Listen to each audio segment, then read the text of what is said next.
I've asked Chick to speak for many years. I've enjoyed knowing him and Lorraine through school and the community, and I am thrilled to have him speak today. Mr. Chick Osborn.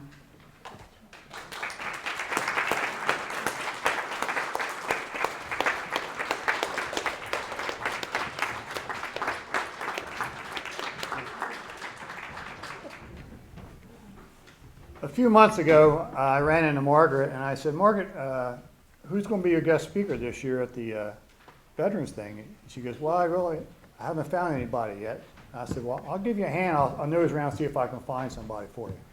She said, great. So another month or two went by and I ran into Margaret again. I said, Margaret, did you find anybody? I said, I looked around, I come up with nothing. And I said, Margaret, did you get anybody? She goes, yes, I did. I said, who is it? She goes, you. She threatened me, so here I am. I understand there's a Mr. Charles Osborn here.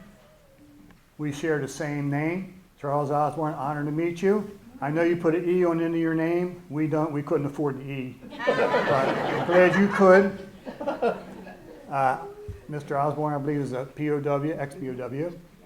I have a special thing here for POWs. Joe Abbott, who lives here in town, Mr. Osborn here. I can't imagine the physical, mental, and spiritual toughness it takes to be a POW because we all know what they went through. I'm going to do a little trivia thing here and just speak right out if you know. This is something what I call from the Who Cares department. Okay? When you got out of the service, everybody got a DD 214, right? Or maybe some of the other branches might be a different thing. What does the DD stand for? Department of Defense. Department of Defense. That's correct. Man knows. When you got out of basic training, you were issued a MOS. Mine was 11 Bravo. What does MOS stand for? I heard something back there. Who said it? I think it's Mobile Occupational Service. Military Occupational Specialty. That's right. All right. I got one more from the Who Cares department. If you're overseas, you have a DROS. What does DROS stand for? It stands for Date Estimated Return from Overseas.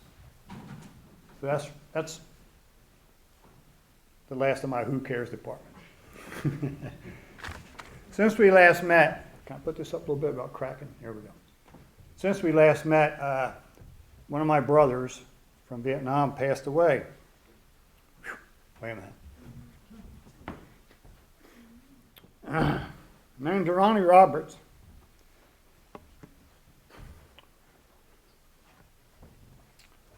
Maybe I can't do this. You can. I'm working on it. He lived in Florida. Little short guy. Thin. We were all thin at that time. I've gained the whole body since then. He was a great guy. He looked like Howdy Doody. In a good way. He became a brother because we shared same foxhole many a night through good and bad, and we were together just about my whole tour over there. I got transferred to another company prior to that, but one day, the irony was Ronnie and I had the same birthday, same year, exactly, and it just worked out that way, October 23rd. So we were overseas there, we were in Vietnam, and came October, and one day a bird come in, landed, a log bird come in, landed on LZ, and on the bird, it was always, the mail came in a red pouch over there. And if you saw that red pouch on the bird, you knew you were getting mail, and it was called sugar reports. So we saw sugar reports were being delivered to the LZ, and we got out and they were passing out the mail. Ronnie got called. He had a package sent from home. Now, when you get a package sent from home, it's great because you're getting stuff from back in the States. You know, you're getting fruit, cans of fruit, or pre-sweetened Kool-Aid we used to put in our canteen for, you know, to make the water taste better and that type of stuff. And you had to share it with you because if you didn't, somebody's going to knock you dead and take it anyway. So you share with your best friends. So Ronnie, we opened it up, and inside, it was about the size of a shoebox, pretty good sized box. Inside was a birthday cake. It had Happy Birthday Ronnie on top of it. And it takes so long to get something sent over there that it was a chocolate cake with white icing on it. And the icing was just like ice on top of it, but crack and pop. It wasn't creamy and smooth and all that thing. So this is great. So we're going to eat this. So Ronnie got his knife out. He's cutting into this cake, and it hit something hard. When we dug into it, inside this cake was a .38 caliber stub nose pistol with ammo. Now, I have never ever known anybody else who got a pistol in a cake. Some guy in prison probably wanted a file or something like that. And to this day, I've never forgotten that. I mean, it just blew my mind. Ronnie was a good guy. He would take a round for you as you would for him. I got transferred to another company before I left, so I didn't see Ronnie. After we got home, every October 23rd, my phone would ring. Ronnie calls, wishing each other's happy birthday. But when Ronnie started, he would go off, and then he was one of the guys, he was complaining about this and complaining about that, blah, blah, blah, blah. And it was one of you just put the phone down and come back later and go, yeah, Ronnie, you're right, you know. And then an hour, you could figure on there would be about an hour on the phone with him. And you have to actually lie to him to hang up. So, Ronnie, I got to go pick my granddaughter up at school, I'm sorry, you know. So every October 23rd, I would get this call.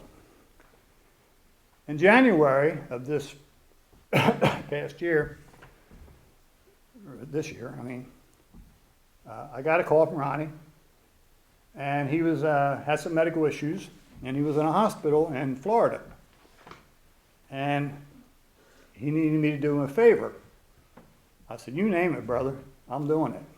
You know, I mean, when you have brothers like that, I mean, if he called and said, I said, what do you want to do? And he said, well, I'm going to burn a nursing home down on Christmas Eve, and I need your help.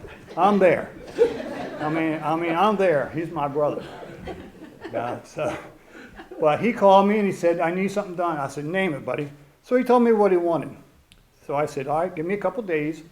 I'll take care of it, and I'll get back to you. So I did what he wanted. 3 or 4 or 5 days later, I called his cell phone, and a recording came on saying, this number is no longer in service. So then I tried his home phone. Same thing, I got the recording, no. So now I'm thinking, what happened to Ronnie? So I contacted one of my other guys, my other brother, who lives in Alabama. He's good with the computer. I said, have you heard anything about Ronnie? No. He said, let me check. So he got on the computer, and I told him where he lived and everything. So he calls me back. He says, there's 3 or 4 Ronnie Robertses down there. Do you know anything? Do you know his birthday? I said, yes, I do. It just happened to be the same birthday. So he goes, well, he died. So I said, it just took me by surprise. So I got the number of the funeral home. I called, expressed what I wanted to do. I wanted to contact a family member. I wanted to tell what Ronnie meant to me. They wouldn't release the information to me. The only thing I could do was type in a little something on, the page. Ronnie was a good guy, blah, blah, blah, blah, blah. And I was hoping that a family member would contact me, but they haven't. And so he died on January 14th, and rest in peace, Ronnie. Used to be called battle fatigue, used to be called shell shock, and now it's more terminology correct, more politically correct as PTSD. Post-traumatic stress disorder. I have PTSD. If you served in the military in a war zone, you have PTSD at some degree, okay? Mine's not, I've got a good dose of it, I'll just say. So I thought the longer I was away from the war zone and this was all over, it would sort of taper off and things would turn. But that's not the way it worked for me. I hope it's better for you if you have PTSD. Seemed like it started to affect our way of life. It affected me. So I didn't want to go and see, I call it head doctor, a psychologist, because I don't want to be labeled, I figured she's going to say, you're crazy. Well, hell, I know that. I could have saved you that time, But, so anyway, I went through the VA, made the appointment, and I'll tell you what, she really, really helped me. And if you're having any type of issue up here, it doesn't even have to be military related. If you're a veteran, it could be, you know, something on your job or your family or whatever issue you have. Believe me, go make an appointment and they will take care of you. And it worked for me, and I know it'll work for you. In war, there are no unwounded soldiers. You're going to be wounded if you're in the military. Our flag does not fly because the wind moves it. It flies with the breath of each soldier who died protecting it. Okay? Only the men and women of war that have come so close to death will ever know the fruits of life. The protected will never know. And as an outer, you know that person that you sit and listen to somebody for so long, and after a while you go, who ties this guy's shoes? I'm that guy, and Lorraine is the answer. Tomorrow at 9 o'clock, I'm going to mention anyway, over at the school, I believe it's kindergarten. Where is the superintendent at? I believe it's kindergarten through second grade is going to put it on. Starts at 9 o'clock, so be there a little earlier than 9 o'clock. How cute is it going to be from kindergarten to second graders going to be there to do something for you, all right? Don't miss it, okay? Be over there. And I'm sure we'll have refreshments and whatever program they're going to have. It'll be wonderful. I thank every veteran for your service. The ones who are in the service now, you know, I don't see us getting out of any issues here recently. I don't think we're going to have any more world wars. We're always going to have these hot spots popping up around this world. And it's sort of like our duty as the United States to try to help these people out. Thank you.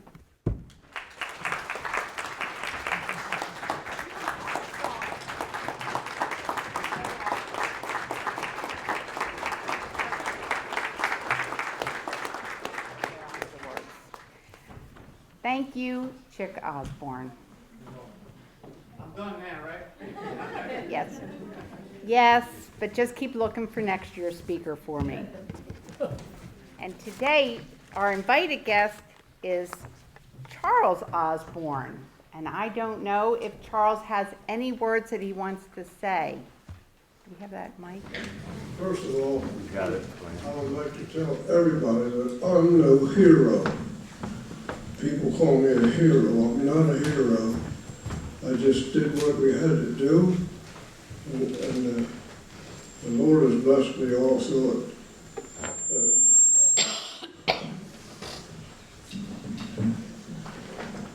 I did the job we had to do. I was captured, as you can read in there, and I was wounded, and I never thought I'd see the United States again. And it was a terrible experience. I'll tell you, one day in combat is all you need. And I know probably none of you has never seen combat, but one day is all you need. And it'll make turn you from a boy to a man quick. And I just don't know how to explain it. I can't get into your mind how terrible war is, no matter what one of them. To be alive today, I'm thankful. And like he says, this country right now is the best country in the world, as far as I'm concerned. And I've been in 12 different countries, and I know this is the best. And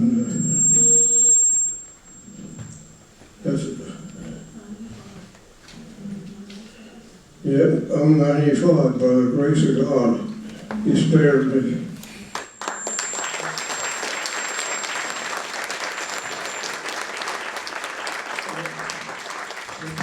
I'm not much of a speaker, but if you need any questions, see me later.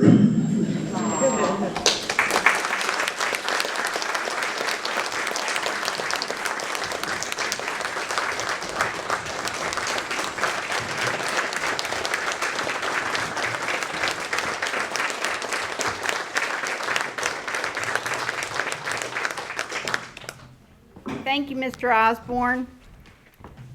My friend Rich Fuller shared a song he wrote about his adopted dad. While listening to the song and the story, I thought Alloway would appreciate honoring Mr. Osborn. And so, I believe we were right. And now, I am to, Colonel Abbott's not here, right? Colonel Abbott's not here, okay. And now, Rich Fuller is going to share the song that he wrote for his adopted dad. I got so confused when I looked at the program and saw two Mr. Chick Osborn. Not that I doubted Margaret. I've known Mr. Osborn for a long time. As Margaret implied, he never officially adopted me. I don't even know if he knows. But he and his wife were like parents to me, and I've always appreciated it. And for many years he wouldn't tell the story because it was difficult. When he did tell it to me, it really got me inside, and I wrote a song. I do write songs. It's what I do is one of my careers. I never made a living at it. It's pretty hard to do that. I was a school teacher at Princeton Christian School. I was a probation officer for 25 years. On the side, I would do this. So this song is called For America, and it's to honor Mr. Osborn. I'm going to try to sing it along for my group.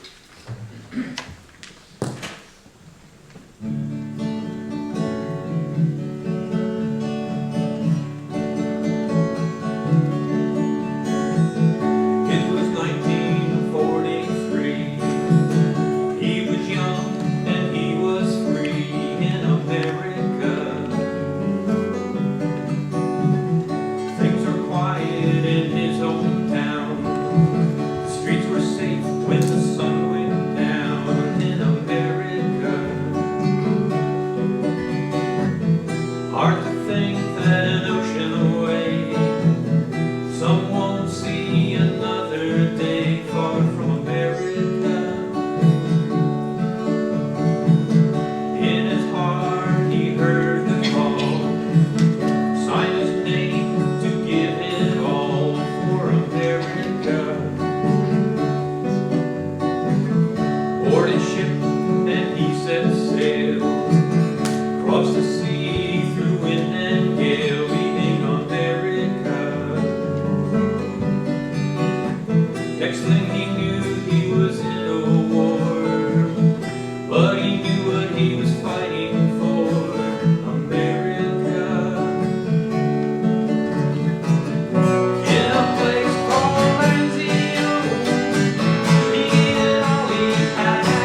if I had to